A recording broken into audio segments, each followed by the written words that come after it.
Au cœur de Bruxelles, des statues de Léopold II regardent une ville qui tente de les oublier.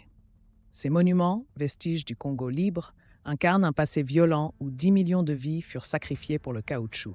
Pourtant, leur présence persiste, comme un rappel que la mémoire est un champ de bataille. Qui décide ce que l'on commémore? La réponse commence ici, dans l'ombre de ces bronzes controversés. En 1885, Léopold II transforma le Congo en son domaine privé. Des documents révèlent ses ordres. Main coupée pour quota non atteint, village brûlé, enfants torturés.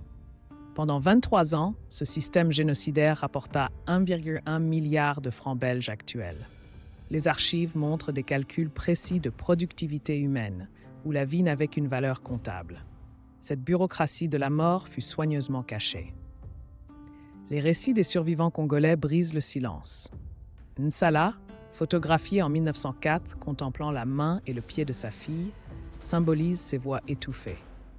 Des missionnaires rapportèrent des enfants mourant de faim après le massacre de leurs parents.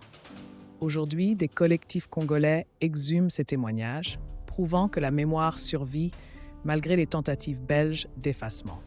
Leur cri « On ne guérit pas d'une histoire qu'on ne connaît pas ». En 2020, Philippe de Belgique exprima des regrets, sans jamais mentionner Léopold II ni les réparations. Les musées royaux continuent d'exposer des milliers d'objets volés au Congo. Pire, la famille royale détient toujours 88% du domaine de Tervuren, bâti avec l'argent du sang congolais. Ce déni systémique montre comment le pouvoir blanc recycle la violence coloniale en dialogue stérile, évitant soigneusement toute responsabilité légale.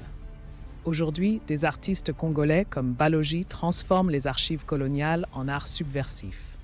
À Anvers, des statues de Léopold II sont recouvertes de pigments rouges chaque matin. Cette guerre mémorielle n'est pas terminée. En 2022, la Belgique a restitué 1% des artefacts volés. Mais chaque main coupée dans les livres d'histoire devient un doigt pointé vers l'avenir. Comme le dit un survivant, ils ont pris nos mains, pas notre mémoire.